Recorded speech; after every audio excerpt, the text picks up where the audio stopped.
પૂનમ કવા અને સ્વાગત છે તમારું પૂનમ્સ ફ્લેવર કિચનમાં। ગરમી ચાલુ થઈ ગઈ છે, રાત્રે ક્યું શાક બનાવવું એ તો યુનિવર્સલ પ્રોબ્લેમ થઈ ગયો છે। અથવા ઘરમાં કોઈ શાક નથી તો બનાવો પાપડનું શાક। બહુ જ જલ્દી બની જાય છે અને નાનાથી મોટા બધાને ખૂબ જ ભાવે છે। તો એના માટે મેં અહીંયા લીધા છે 3 મોટા પાપડ। મેં આ પાપડને તેલમાં તળી લીધા છે, જેમ આપણે પૂરી તળીએ એ જ રીતે તળી લેવાના છે। અને જો તમારે તળવા ના હોય તો બીજી એક રીત હું તમને બતાવું છું, એ રીતે પણ તમે પાપડને શેકી શકો છો અથવા ફ્રાય કરી શકો છો। દહીં અને છાશ બંને નાખીને બનતું પાપડનું શાક તો બધાએ બનાવ્યું જ હશે, પણ આજે જે હું પાપડનું શાક બનાવવાની છું એ એકદમ અલગ છે। એમાં દહીં કે છાશનો યુઝ આપણે નથી કરવાના। અને જો તમને મારી રેસિપી ગમે તો મારી ચેનલ જરૂરથી સબસ્ક્રાઇબ કરજો। પાપડને શેકવા માટે મેં અહીંયા એક લોખંડની તવી મૂકી દીધી છે। એના ઉપર આપણે થોડું તેલ એપ્લાય કરી દઈએ। તમે નોનસ્ટિકમાં કરવું હોય તો નોનસ્ટિકમાં પણ કરી શકો છો, પણ કુકિંગમાં જેટલું તમે લોખંડ અથવા માટીની પેન યુઝ કરો તો હેલ્થ માટે વધારે સારું રહેશે। મેં પહેલાં તેલ લગાડ્યું અને એની ઉપર આપણે પાપડ મૂકી દીધો છે અને પાપડની ઉપર પણ આપણે તેલ એપ્લાય કરી દઈશું। તમારે તેલ વગર શેકવું હોય તો આમનમ પણ તમે તેલ લગાડ્યા વગર પણ શેકી શકો છો અથવા ડાયરેક્ટ ગેસ ઉપર પણ કરી શકો છો। પણ આ રીતે તેલ લગાડવાથી અથવા તેલમાં તળી લેવાથી પાપડ ઉપર તેલનું એક સરસ કોટિંગ થઈ જશે, એનાથી પાપડ ક્રિસ્પી થશે। અને બીજું, જ્યારે આપણે શાક રેડી થઈ જાય અને લાસ્ટમાં આપણે પાપડ ઉમેરશું ત્યારે પાપડ એકદમ સોગી નહીં થઈ જાય, એટલે કે લચકા જેવા નહીં થઈ જાય, તૂટી નહીં જાય। અને આમનમ પાપડ નાખવાથી શાક છે એમાં છેલ્લે ગ્રેવી છે એ પાપડ બધું એબ્ઝોર્બ કરી લે છે, એનો રસો છે એ બધો એબ્ઝોર્બ કરી લે છે, તેલ પણ બધું જ પાપડ પી લે છે અને શાક છે એકદમ કોરું કોરું થઈ જાય છે। પણ જો તેલમાં આ રીતે શેકેલો અથવા તેલમાં તળેલો પાપડ હશે તો શાક ઉપર સરસ તેલ પણ રહેશે, પાપડ છે એ એકદમ તૂટી પણ નહીં જાય, સોગી નહીં થઈ જાય આપણું શાક, અને ગ્રેવી પણ સરસ રહેશે। બનાવવા માટે મેં અહીંયા કડાઈમાં 3 ટેબલ સ્પૂન ઓઇલ મૂકી દીધું છે। ઓઇલ આપણું ગરમ થઈ ગયું છે। હવે હું એની અંદર નાખું છું 5 ચમચી રાઈ।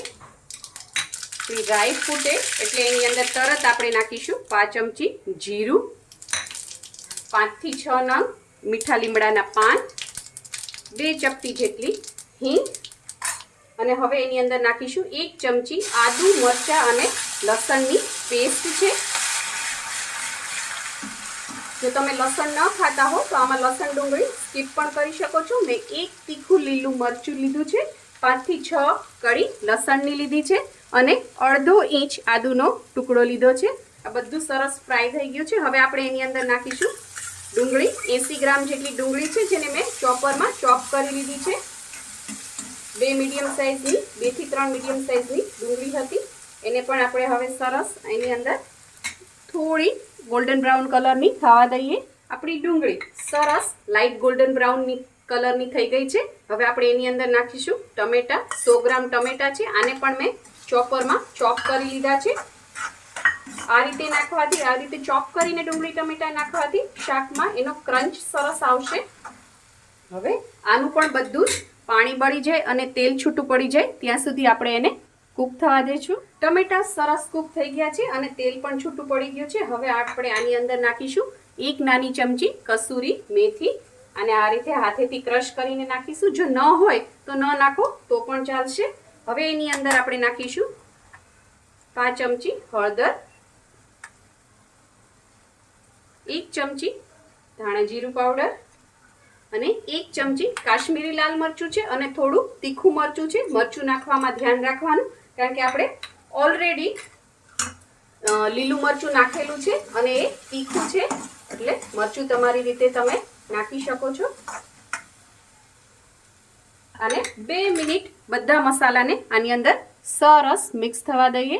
મસાલા સરસ કૂક થઈ ગયા છે। હવે આપણે આની અંદર નાખીશું થોડો ગરમ મસાલો, અને ગરમ મસાલો નાખ્યા પછી નાખીશું આપણે સ્વાદ પ્રમાણે મીઠું। મીઠું નાખવામાં ધ્યાન રાખવાનું, પહેલાં ઓછું જ નાખવાનું, કારણ કે જે આપણે પાપડ નાખવાના છે એમાં ઓલરેડી મીઠાનું પ્રમાણ હોય જ છે। બધી વસ્તુ સરસ મિક્સ કરી દેવાની। ડુંગળી અને ટમેટા છે એટલે મસાલા જલ્દીથી બળશે નહીં, તેમ છતાં પણ ક્યારેક તમને એવું લાગે તો એની અંદર થોડુંક પાણી તમે નાખી શકો છો। હવે આપણે 1 ગ્લાસ ભરીને આની અંદર પાણી નાખીશું અને આ બધી વસ્તુને સરસ મિક્સ કરી દઈશું. મને આમાં પાણી થોડું ઓછું લાગતું હતું એટલે મેં ફરીથી 1 ગ્લાસ પાણી નાખ્યું છે. એટલે આમાં ટોટલ 2 ગ્લાસ પાણી નાખ્યું છે અને 1 ચમચી ભરીને મેં સુધારેલી કોથમીર નાખી છે. અને હવે આ બધી વસ્તુને આપણે 5 મિનિટ સુધી હાઈ ફ્લેમ ઉપર ઉકળવા દઈશું. તમે 5 મિનિટ થઈ ગઈ છે, આ બધું સરસ ઉકળી ગયું છે. હવે આપણે આની અંદર નાખીશું 2 તળેલા પાપડ. પાપડના આવી રીતે મેં ટુકડા કરી લીધા છે. બહુ ઝીણા ટુકડા નથી કરવાના. જો તમને વધારે પાપડ નાખવા હોય તો તમે થોડા વધારે પણ નાખી શકો છો, ઓછા નાખવા હોય તો ઓછા પણ નાખી શકો છો. અને ગ્રેવી પણ આમાં તમારે વધારે કરવી હોય તો પાણી થોડું વધારે નાખવાનું.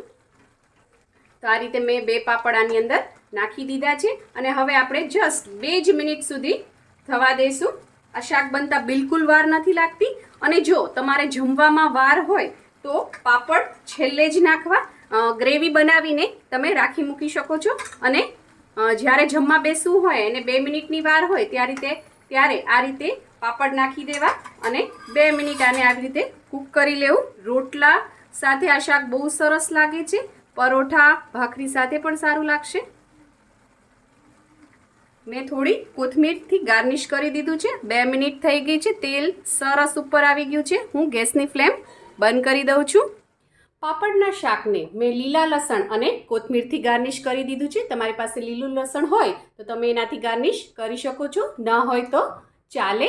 અને તમે શાકનો લુક જુઓ, તેલ અને એની જે ગ્રેવી છે એ એઝ ઇટ ઇઝ છે, કારણ કે આપણે એની અંદર તળેલા પાપડ નાખ્યા છે એટલે. અને કેટલો સરસ લુક લાગી રહ્યો છે. આવી થાળી જો જમવામાં મળી જાય તો બીજું શું જોવે. મેં એને બાજરીના રોટલા, શેકેલા લીલા મરચાં, ડુંગળી અને મસાલા છાશ સાથે સર્વ કર્યું છે. અને આપણે ટોટલ 3 પાપડ લીધા હતા. 2 પાપડનો આપણે શાકમાં યુઝ કર્યો અને 1 પાપડને આપણે સર્વિંગમાં લીધો છે. અને બીજી એક વાત, મેં આની અંદર જે શેકેલા લીલા મરચાં લીધા છે. રોટલો જ્યારે આપણે માટીની તાવડીમાં બનાવતા હોઈએ અને જ્યારે રોટલો ચડી જાય પછી ધીમા ગેસ ઉપર એ જ માટીની તાવડીમાં તમારે આ લીલા મરચાં શેકી લેવાના છે. જો તમને મારી આ રેસીપી પસંદ આવી હોય તો લાઇક, શેર, કોમેન્ટ કરો. પ્લીઝ મારી ચેનલને સબસ્ક્રાઈબ કરો અને હા, બેલ આઇકન દબાવવાનું ના ભૂલશો, જેથી આવી જ સરસ મજાની વાનગીઓ તમારા સુધી પહોંચતી રહે. Thank you. આવજો.